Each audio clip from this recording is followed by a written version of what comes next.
Bom, existem três variáveis que caracterizam o estado gasoso. Não faz sentido você falar de estado gasoso sem falar delas, que são pressão, volume e temperatura, né?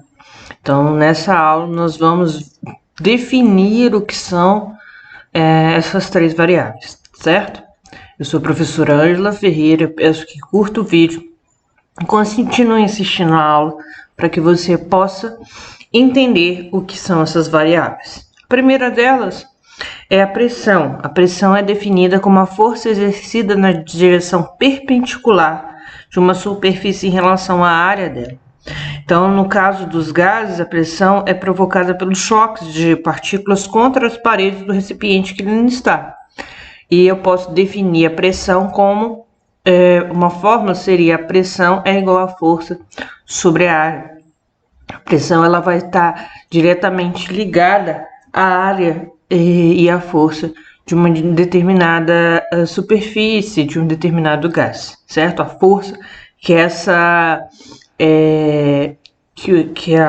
partículas dos gases fazem nos recipientes, né? Proporcional à área que eles estão ocupando ali, relacionado ao volume.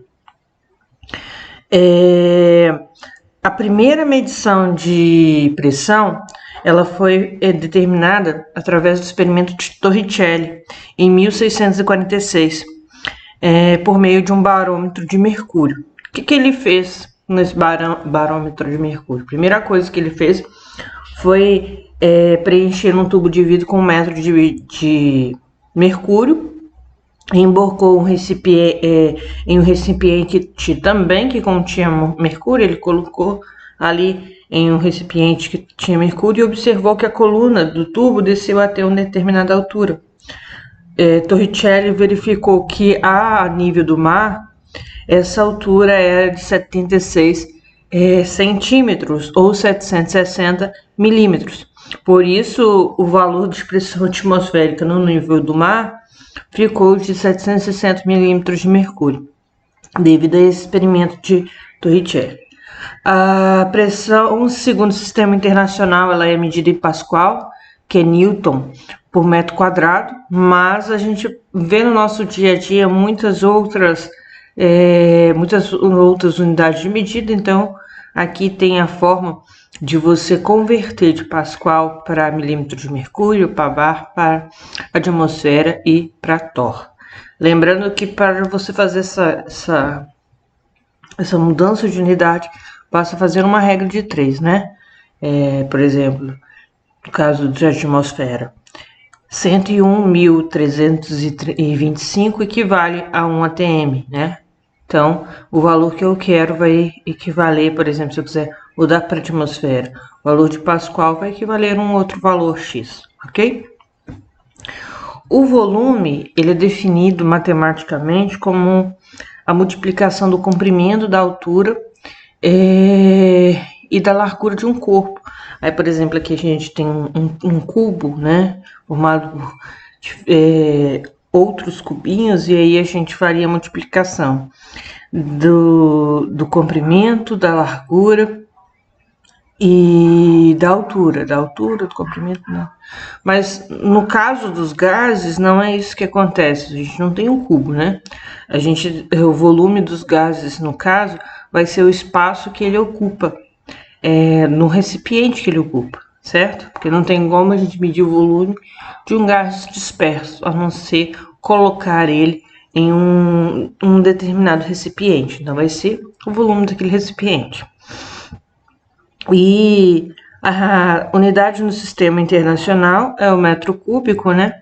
E assim como a pressão, a gente pode falar de várias outras unidades, como o litro, o ml, ou decímetro cúbico, centímetro cúbico, no volume também. Então, eu coloquei aqui algumas conversões para que vocês saibam do centímetro cúbico, do decímetro cúbico, por centímetro cúbico, ou para o litro, ou para o ml também, tá bom? E a outra unidade seria a temperatura. A temperatura dos gases mede a agitação das moléculas, né? Das partículas ali do gás. Então, quanto maior essa velocidade de agitação, maior vai ser a temperatura. Quanto maior é que elas estiverem se agitando de um lado para o outro, maior vai ser a temperatura, né? O corpo vai ali medir essa temperatura. O aparelho que a gente utiliza para medir a temperatura é esse aqui, chamado de termômetro. Ele geralmente é de mercúrio, que possui uma graduação externa, um tubo de vidro, e por dentro o líquido de mercúrio, um líquidozinho cinza que sobe aqui, dependendo da temperatura. Quando a temperatura aumenta, esse líquido ele se dilata e indica a medida da temperatura, certo? A unidade de temperatura no sistema internacional é Kelvin, mas em países como o Brasil, a gente mede temperatura em graus Celsius, né? Em outros países, o Fahrenheit. Então aqui eu coloquei uma conversão de temperatura, né? Temperatura Kelvin vai ser igual a temperatura em graus Celsius mais 273. E aí a gente tem uma mudança de temperatura, por exemplo. Se eu tiver 0 graus Celsius, eu tenho 273 em Kelvin. Se eu tiver 100 graus Celsius, eu vou ter 373 em Kelvin, ok? Essa é a forma de você utilizar essa conversão.